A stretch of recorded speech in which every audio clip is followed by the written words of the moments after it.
Thanks so much for inviting me to be part of CICA's 2021 Summit. It's a joy and a privilege to be with you today and to contribute to what I know will be rich and productive discussions. In Canada, our tradition is always to start by acknowledging the land and its holders. And so I want to begin by saying that I am living and working on land that belongs to the Algonquin Anishinaabe Nation. And I want to pay my respects to their culture and to their elders, past, present, and emerging.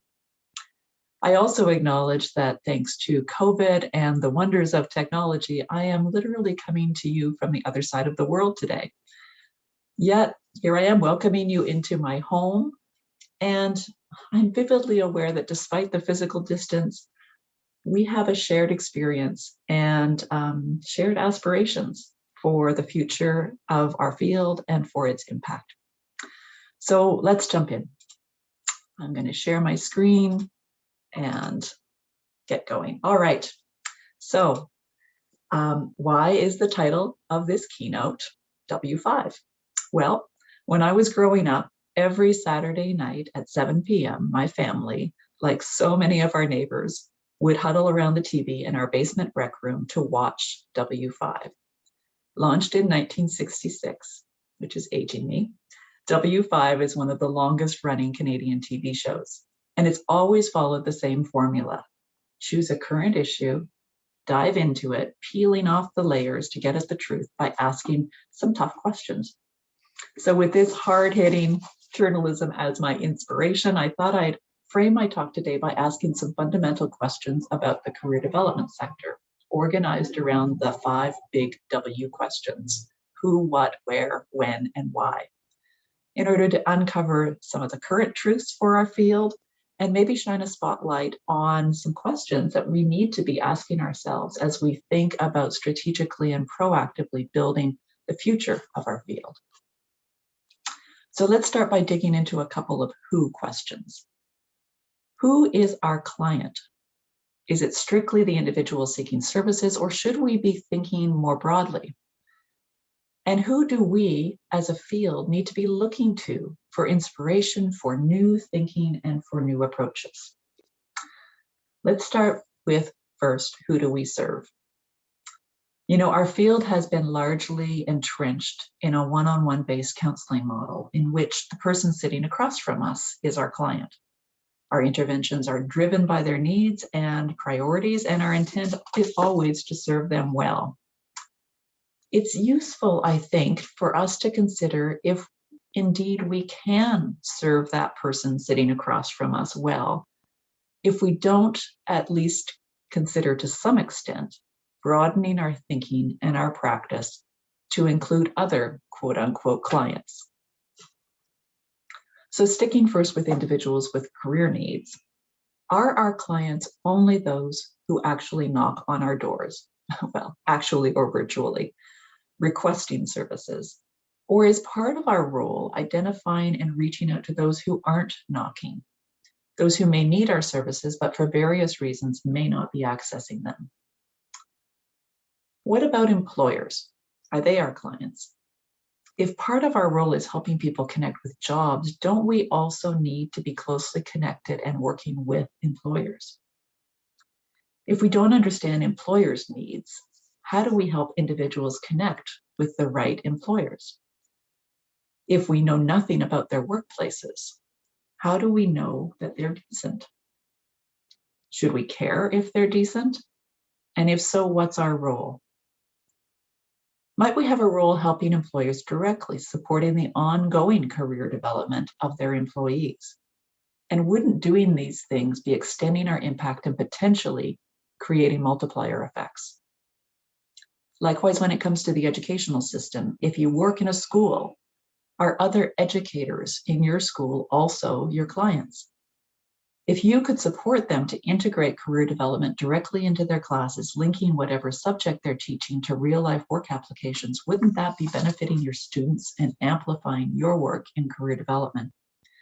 And surely you have to be working closely with the post-secondary world if you're going to support students in making informed transitions and higher education. Now, many of our clients are mired in the bureaucracy of the social service system, They may need supports that they don't know about or can't access without your help. And especially since COVID, careers professionals are increasingly the front line for people with complex and multiple social service needs. Now, we may not be addressing them all directly, but we can have a firm grasp on what services are available in the community, how to access them, and have a network across those other human service providers that can help our clients to cut through red tape. In this way, we can better help individuals to navigate the system and to get the services that they need, and ensure that our services are much more cohesively integrated into their lives. Now, we can only do that work by getting out of our offices and building relationships with other service providers. What about resource developers and creators of LMI, labor market information? Are they our clients? If not, we risk having substandard resources developed by those who don't understand our context, our clients, or our needs. What about funders and policymakers? Are they our clients? Is it in our best interest, and indeed in the best interests of the individuals that we serve, if our funders and policymakers understand what we do, its real impact and its value? Is it in everyone's best interest to help funders and policymakers define better metrics to evaluate our services? I will have a bit more to say about that one later. And what's our broader advocacy role? The individuals we serve live, learn, and work within broader social service systems, educational systems, and labor market systems. What's our role in celebrating and supporting good practice, be it in workplaces, in schools, or in the service system? And what's our role in calling out practices that are inequitable or unjust and providing alternatives? Now, we too work in those systems. And if our systems are broken, our capacity to help will be perennially limited. So what's our role in advocating, educating, and offering alternatives to the status quo at a systemic level? And is the media or the broader public our client? Knowing how many could benefit greatly from career development but aren't aware of it or able to access our services is part of our role being visible through social or traditional media. Now, if all this sounds like way too much, that's fair. I know most people working in our sector literally run all day to keep up with the needs of those individuals who are seeking services. Not every single person in our sector needs to serve every one of these stakeholders. But if nobody is reaching more widely in our field, we will remain dangerously hidden, limited in terms of potential reach, limited in terms of impact, and seriously fragile in terms of funding. So one last client to consider. If your peak body or professional association plays some of these roles on your behalf, you may want to consider how you can serve and support them in their vital work, whether through membership dues, the odd volunteer gig, or encouraging and amplifying their work. A second important who question is, who should we be seeking out to help us shape the future of our field? Who will provide the expertise, the new perspectives, and the inspiration we need to really grow and reach in our impact? You know, there's some truth to the notion that when we only talk to each other within our sector, our thinking risks only reflecting what has been rather than what could be. One of our most outrageous career development leaders in Canada was a guy named Barry Day. And like the rest of us, he would show up at the annual career development conference, but immediately after the first session, when they were no longer checking name tags, he would wander off to see what other events were being held at the conference venue. Without exception, he would come back at the end of day one on fire about everything that he had learned from whether it was the Engineering Association or the Truckers Union. He would argue that engaging with different professions, with different perspectives and different solutions, got him out of the box and thinking in new and creative ways about our own profession. I think there's something to be learned from Barry's experience. A case in point, We are nearing the end of a project to create a new and reimagined competency framework for practice and national certification for career development professionals in Canada. We had our original Canadian standards and guidelines for career development practitioners that served us well for 20 years, but this time around, we decided to try a very different approach. We recognized that while we are the experts in career development, we are not occupational standards experts. These people actually exist. It's a whole sector. And there is a rigorous science and an international standard that applies to competency frameworks and certification programs. So we decided to work side by side in partnership with occupational standards experts to see our profession through their lens. And we set out to meet all the applicable ISO standards in our new framework and certification. The occupational standards experts respected our wisdom and experience, but they also asked us really hard questions like, what does good practice in this area actually look like? And how would I distinguish it from poor practice if I were observing it? And we did not always have ready answers for them. And this, of course, made us dig deeper and get clearer about our practice than I think we would have otherwise. We learned so much from the occupational standards experts and from their experience working across different sectors. All told, as a result, we now have 100 competencies, and each one is delineated in excruciating detail. This slide outlines the content covered in each one of our competencies. Now, I'm not advocating that any other country follow this route. It was right for Canada. It may not be for your jurisdiction. I do, however, advocate that it's a good idea to look outside of our own sector, to be open to new ideas and critically examine our current approaches, whether it's to standards, to certification, or any other aspect of how we do our work. Getting out of the box and talking with others outside of our sector with different expertise and different perspectives can be truly mind-blowing and game-changing. Our work is transformational, and it is highly complex and interconnected. So I encourage you to ask yourselves, in order to do this work well and fully, who else do we need to be working with that we're not working with now? Okay, question number 2. What? What is our scope of practice? Do we have a shared understanding within our field? Do we have common language and common boundaries with respect to what's in and what's out when it comes to career practice? Do those outside our field understand our scope of practice beyond the notion that we get people jobs? We've spent the last decade in a series of community-based research projects working to define in detail the scope of direct service to individuals or groups. With a framework called the Employability Dimensions, we're working towards solidifying a common language for and understanding of the developmental career needs that our field addresses. Now, it looks relatively simple, but simplicity is, in my experience, the hardest thing to achieve, and when you do, it can be powerful. Now, diving into each of these would be a session unto itself, but I do want to, just at a very high level, highlight the framework to show how it is a continuum of services with the person and their life-wide and lifelong career development right at the center. So I'll start with pre-employability. Some people that we serve have issues in their life that, if left unresolved, will continually get in the way of their success with learning or work. These may be concrete issues like a lack of adequate transportation to get to school or work, a lack of safe housing, or an untreated mental illness or addiction. They are personal readiness factors. So whether addressed directly through our career interventions or through appropriate referrals, until there is some stability in people's lives and a basic readiness, our other career interventions will have limited impact.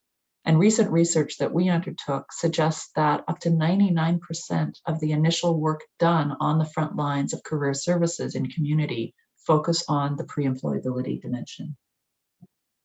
The second dimension is career exploration.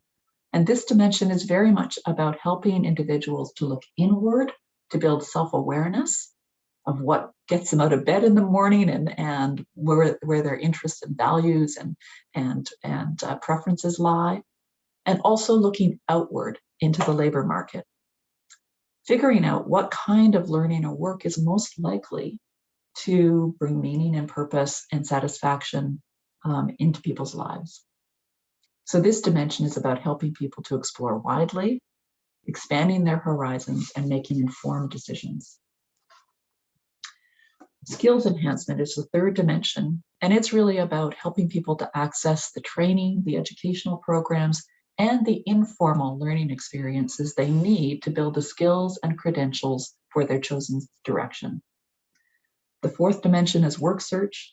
You know, from the outside, our field is often singularly equated with work search. Careers professionals help people get jobs or write resumes. Of course, to help people truly connect with the labor market, whether it's finding work or creating work, is a much more complex task, particularly in today's labor market. And it's much more of a moving target depending on the country, the industry, or the moment in time. Sometimes our work involves helping people who routinely succeed in getting jobs, but also routinely fail in keeping them.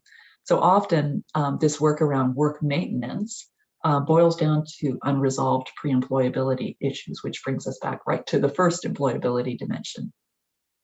The sixth dimension is career growth. We and the world around us are ever changing. So part of our scope as careers professionals is surely not just being responsive to those facing crises in their learning or work, but also working proactively to help people to determine how to be lifelong managers of their careers and to become architects of their future at every stage of their lives. And at the very center of our work is, of course, the person. This area focuses on intrapersonal factors, including a belief in self, a sense of hope, openness to new ideas, the capacity to bounce back and be resilient, and a commitment to taking action to achieve one's own goals. And these are ever present, influencing progress across all other dimensions. If we don't attend to them, it's highly unlikely that our client or students will make sustained progress. Now, there are obviously 1,000,001 what's below the surface of each of these, and we haven't even touched on possible what's related to other roles like working with employers or talking to the media.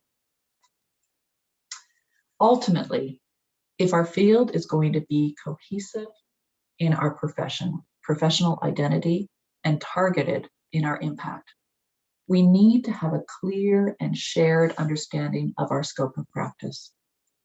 Now, it may seem obvious, but in my experience, it is not.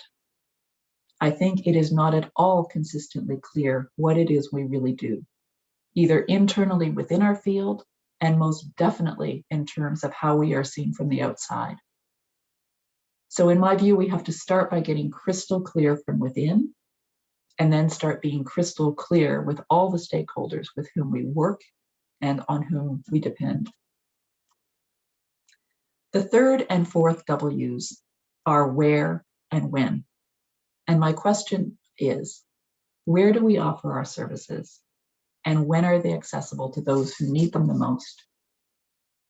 We've been conducting a mapping study in Canada of our field, and our preliminary research suggests that finding our services is a bit like looking for a needle in a haystack. There is no consistent branding or obvious mechanism to find us in Canadian communities. Now, this may be quite different in your region, I sure hope so, but in Canada, it would be game-changing if we were visible and clearly and consistently branded. Our second challenge when it comes to where and when is that with some obvious and impressive exceptions, too many of us wait in our offices or at our screens for the next person with an appointment. Is this relatively passive model of service delivery working effectively for our field and, more importantly, for those who need our services the most? So what if we broke out of our offices? What if we started offering our services in unexpected places?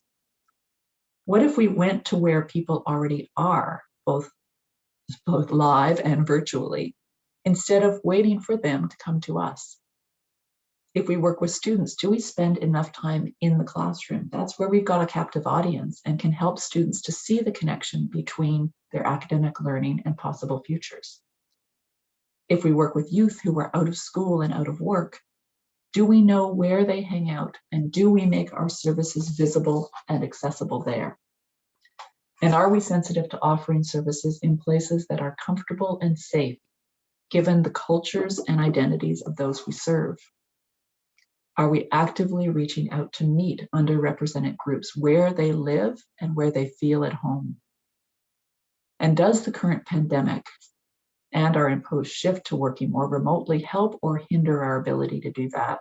And if it's the latter, what's our responsibility? And finally, and perhaps most importantly, why? Why do we practice? What is the impact of our work? The change that we want to be in this world? And if we know our why, how do we know we're achieving it?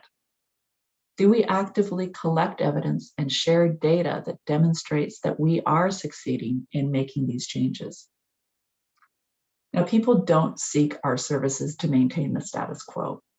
They are wanting change in their life, and our job is to support them in making informed choices and skillfully and strategically navigating these changes. Articulating the ways that our clients want to change, and in fact do change, is much more than an exercise in clarity. It is fundamentally an exercise in meaning and quality. Metrics are not just mechanisms to evaluate the quality of service. Metrics also influence the quality of service. What gets measured gets done. So when we use bad metrics to evaluate our career services, especially when funding is tied to those metrics, we change how services are delivered, and we erode the meaning and the quality of what we're evaluating. I'll give you a concrete case in point. Historically, funding of public employment services in Canada has been tied to getting people quickly into work or training. And so instead of listening and responding to people's real needs, practitioners are too often pushed to push their clients prematurely into jobs, which of course lead to false starts and failures, not to mention dissatisfaction with career services. A full circle of bad metrics leading to bad services, leading to bad outcomes. Over the last decade, we've been developing a tool that's purpose-built to collect much more robust and meaningful metrics as a mechanism for promoting quality service.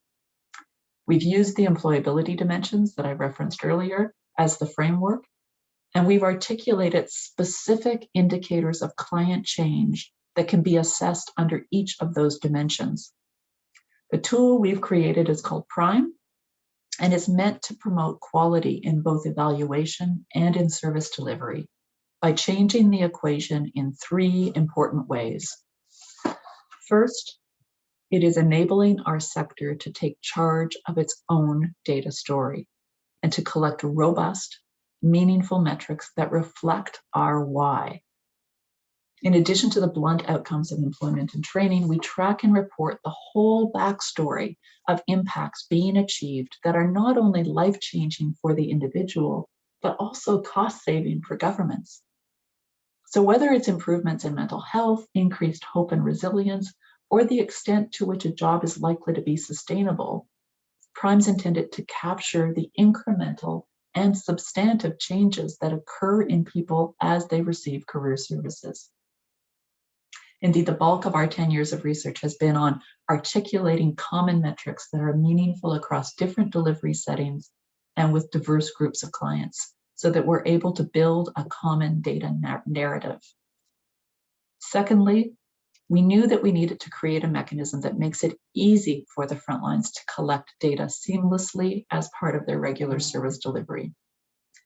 It's a universal truth, unfortunately, that frontline practitioners, at least in Canada, tend to hate their data collection and reporting systems.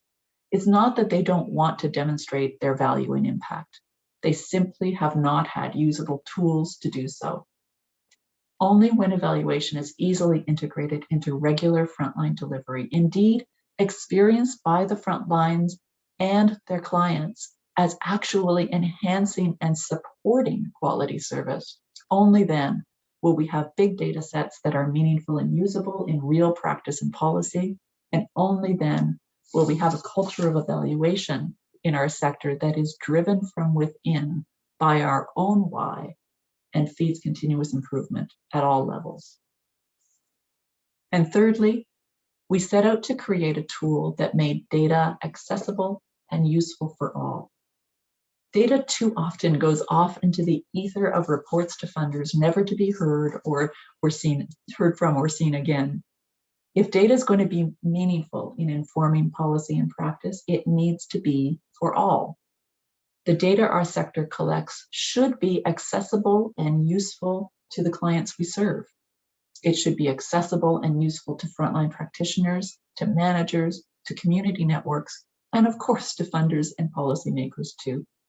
So Prime is just one tool, but it is one that is beginning to help clarify our why and to change the relationship between evaluation and quality in Canada. Our most recent research with Prime was conducted in partnership with 6 agencies in the eastern part of Canada with very diverse clients and was funded by the Newfoundland Workforce Innovation Centre. Agencies used Prime for 14 months, and the data story that emerged was powerful. For the first time ever, we had a detailed understanding of the dominant employability needs of those seeking services. It is astounding to me that this data did not exist before now in Canada. How do you decide what services to offer if you don't have solid data on the presenting needs of those that you're serving? So for the first time, we actually had a basis for making strategic decisions about what services are in fact most needed. For the first time ever, we had rich data about how clients are actually changing by virtue of participating in career services.